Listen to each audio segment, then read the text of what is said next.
балалар, мен сендерге ертегімді оқып берейін. Сендерге алтын сақа атты ертегімді оқып берем.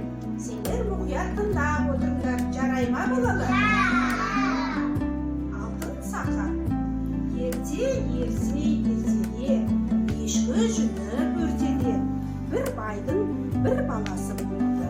Бай баласының алтын сақасы 5 төбеті бар екен. Бала сақасын күндіз қалтасына салып, түнде ұйықтағанда басына жастап жататын көрінеді. Бай жайлауға көшеді.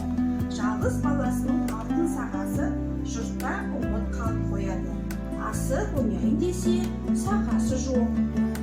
Бала алтын сақасын жоқтап жылайды. Сонда әкесі: көшіп жүргенде жұртта қалыпты, барып алып келе ғой, дейді әкесі. Бала бармақшы болады да әкесінен: әке, қандай тайға мініп барайын деп сұрайды. Жылқышыдан сұратымын, дейді бай.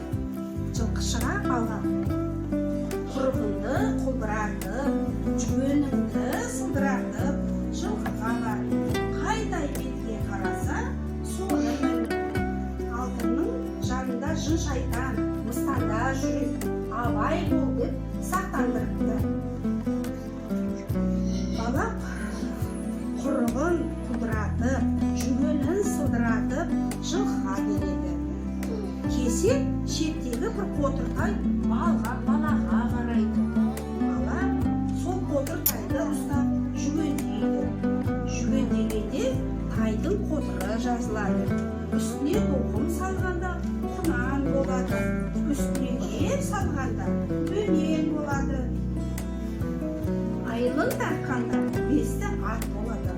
Бала үстіне қарғып мінгенде тұлпар болып, көзді ашып жұмғанша жұртқа жетіп келеді. Жүргенде жұртқа келсе, алтын сақасы ошақ қасындағы тезекте жатыр екен. Сонда жанында жалмауыз кемпір отыр екен. Бала кемпірге: шеше, анау жатқан сақамды алып берші, дейді. Сонда кемпір былай деп жауап береді: шырағым, өзің түсіп ал. Кәріліктен отырсам тұра алмайын, тұрсам отыра алмайын. Сонда бала: мен түссем міне алмаймын, мінсем түсе алмайын, дейді бала.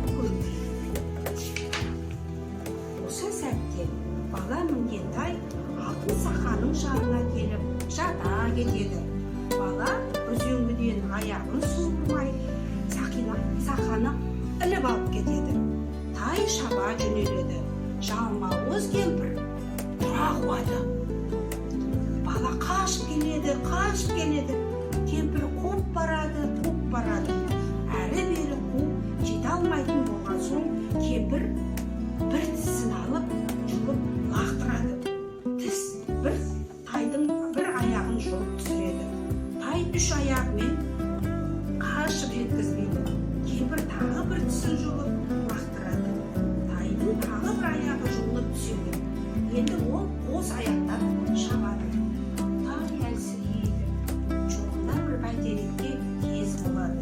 Терек жанына бара бергенде бала тайынан секіріп түсіп, бәйтеректің басына шығып кетеді. Жалмауыз кемпір келесі бір тісін суырып алып, кетпен қылып, бәйтеректің түбін қаза бастайды. Сөйтіп кешке дейін қазады. Бір кезде бір қызыл түлкі келеді де кемпірге: шеше, шаршаған екенсің, мен қаза тұрайын, сен ұйықтап ал, деп ал, дейді. Кемпір келісіп, тісін қиып, өзі ұйқыға кетеді. Түлкі тісті суға ағызады да қазған шұңқырды бітеп кетіп қалады. Кемпір оянса, тісі де жоқ, түлкі де жоқ. Жалғыз кемпір соңғы тісін суырып, кетпен қылып, ағаштың түбін қаза бастайды. Ол осылай қаза